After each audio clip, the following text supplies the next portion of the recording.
Nous retrouvons aujourd'hui dans le cadre de sa chronique maître Gilles William Goldnadel, qui est président Alliance France-Israël, avocat sans frontières. Sans doute va-t-on parler avec vous, Gilles William, bonjour.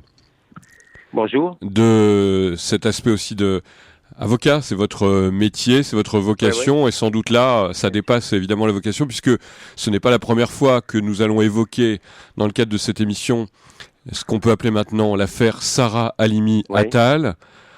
Médecin, juif, une femme juive assassinée au mois de avril 2017. Cette semaine, Maître Goldnadel avait eu une conférence de presse organisée par deux de vos confrères d'ailleurs, avocats pour les parties, la famille dans cette affaire. La presse française était représentée, la télévision, la presse écrite, la radio, dont Radio J d'ailleurs. Il a été question de cette affaire, il y a eu quelques papiers qui sont sortis dans la presse française, et il a été évoqué notamment cet aspect terrible dans l'affaire, si on peut dire, cet assassinat furieux à caractère djihadiste et antisémite, et il faut bien le dire, la police, la question de la police qui pendant 1h15 apparemment, selon les éléments de l'enquête, est restée en bas de cet immeuble alors que Madame Halimi était en train de se faire massacrer. On entend ici ou là, dans certains, proches associations parties civiles dans cette affaire, dire qu'il ne s'agirait pas de charger ou de mettre en cause la police. Qu'est-ce que vous en pensez ? Pourquoi on ne la mettrait pas en cause, la police ou les policiers, si on considère qu'ils ont été particulièrement passifs ou inefficaces ? Au nom de quoi, je ne le ferai pas d'ailleurs, je vais le faire, parce que je n'ai aucune explication. Et vous savez, les enquêteurs eux-mêmes, dans le dossier, posent la question aux policiers qui sont intervenus. Eux-mêmes ne comprennent pas. Pour quelle raison, pendant plus d'1 heure, il ne s'est rien passé. Il y a eu dans le dossier une conversation entre un des témoins de la scène qui assistait à cela du balcon d'en face de celui de la malheureuse, et qui avait déjà appelé 1 heure avant, et qui dit au policier: mais qu'est-ce que vous attendez pour intervenir? Et le policier répond: c'est enregistré, mais oui, on va le faire. Donc je dis pas du tout que volontairement ils ont mis l'arbre au pied, mais à ce degré de non-assistance à personne en danger, je n'ai aucune explication qui peut expliquer une telle passivité. Donc évidemment que je vais demander aux autorités compétentes, la juge et également les services de la police des polices d'investiguer sur le sujet. Et je vous avoue que les bras m'en tombent lorsque vous me dites que les responsables communautaires ou certains de mes confrères, je ne sais pas, ne voudraient pas le faire. C'est dénué de sens juridique et moral. Oui, parce que les responsables de la communauté juive ont rencontré dans un premier temps assez rapidement le procureur de Paris, M. Molins, le préfet, bien évidemment.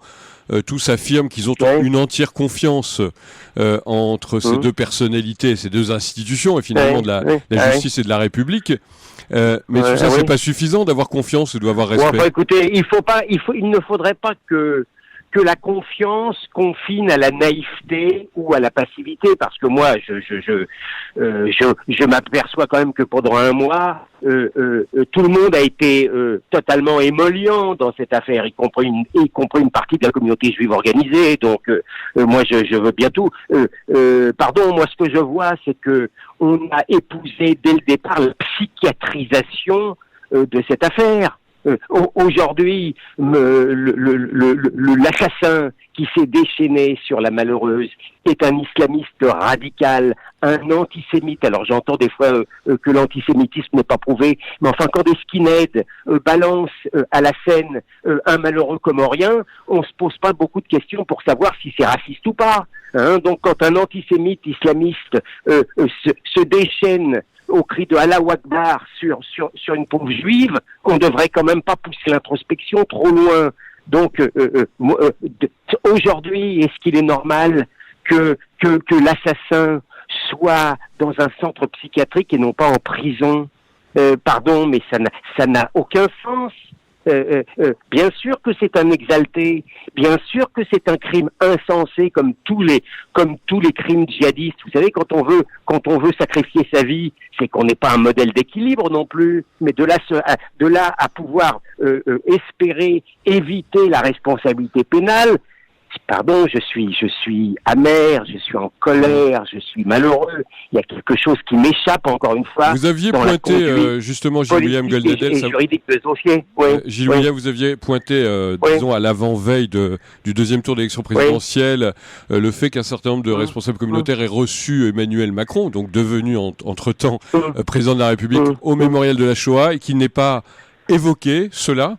Et donc cette affaire, Sarah Halimi, relater les faits, donner l'information au moins, notamment à ce candidat, mais à d'autres. Est-ce que vous avez des colérés ? Non, mais écoutez, je veux pas relancer la polémique. Je dis simplement depuis 30 ans que c'est trop facile de verser des larmes sur nos pauvres morts d'il y a 70 ans si on continue à ne rien faire pour le reste.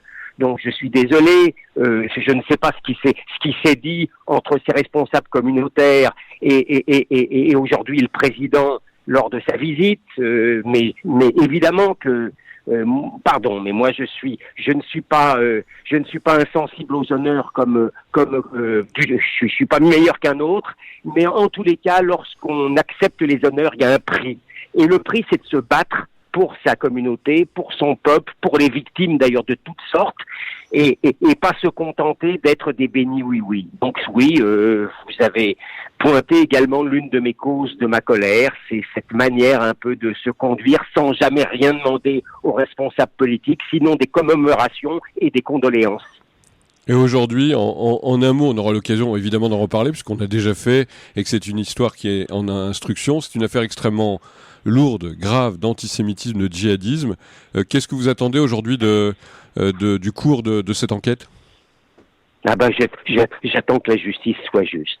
Donc j'attends effectivement qu'on ne soit pas dans l'attitude de vouloir déresponsabiliser l'assassin qui était tellement responsable de ses actes qu'il a tenté de faire croire que la pauvre Sarah avait voulu se jeter par la fenêtre en se suicidant. Ça n'est pas le signe de la folie irresponsable. Et j'attends également de voir pour quelle raison la malheureuse ne s'est pas vue défendue alors que la police était déjà sur les lieux depuis de très très nombreuses minutes. Voilà, moi j'irai de toute façon jusqu'au bout. Et vous irez jusqu'au bout, et on espère aussi que ce qu'on appelle le contre-pouvoir en France, et dans un pays démocratique comme la presse en général, aussi s'approprie cette affaire et continue à suivre les choses. Je suis bien de votre avis, mais il est difficile pour moi d'en vouloir à la presse nationale si effectivement certains responsables ne l'ont pas alerté en temps voulu. Gilles-William Goldnadel, merci d'avoir été avec nous. Merci à vous.